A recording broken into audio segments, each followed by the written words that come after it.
Bonsoir à tous, ravi de vous retrouver dans votre 19-20 en Champagne-Ardenne. Nous sommes le samedi 15 juin, voici les titres. Dans la Marne, à Brault-Sainte-Coyère, il est lauréat de la Fondation du patrimoine de Stéphane Bern. Le château de la commune va donc pouvoir bénéficier d'une aide financière plus que bienvenue.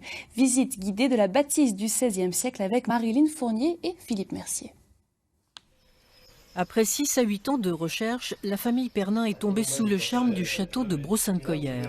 Mais depuis 5 ans, il répare toiture, fenêtres et l'intérieur se dégrade un peu plus chaque jour à cause de l'humidité.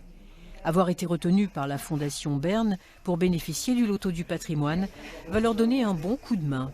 La vie de châtelain aujourd'hui, c'est vraiment, ça va être un peu à la tête d'une entreprise avec un monument qui est magnifique. C'est vrai qu'on vit dans un cadre qui est superbe, qui est certainement pas chauffé, il n'y a pas d'électricité, mais on est ravis de pouvoir faire des joncs à la chaux, pouvoir restaurer des fenêtres, pouvoir gratter.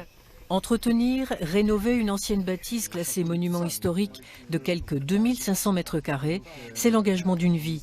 Intervenir sur cette demeure, une caserne au XVIe siècle, va permettre aussi de faire vivre des métiers.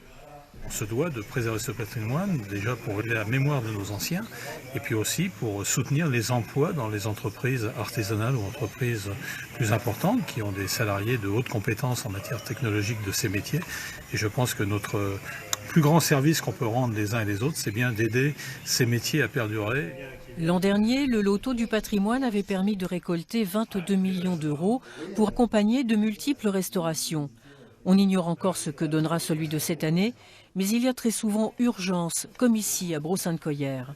Pour autant, faut-il décourager ceux qui rêvent d'une vie de château? Il faut toujours avoir une forme de prudence par rapport à l'engagement qu'on prend, mais aussi un petit grain de folie. Donc il faut taper juste au-dessus de la prudence raisonnable pour se donner une vraie ambition. Et je pense que à notre image, si on peut donner envie à d'autres gens de faire la même chose, je pense qu'il y a vraiment beaucoup à gagner.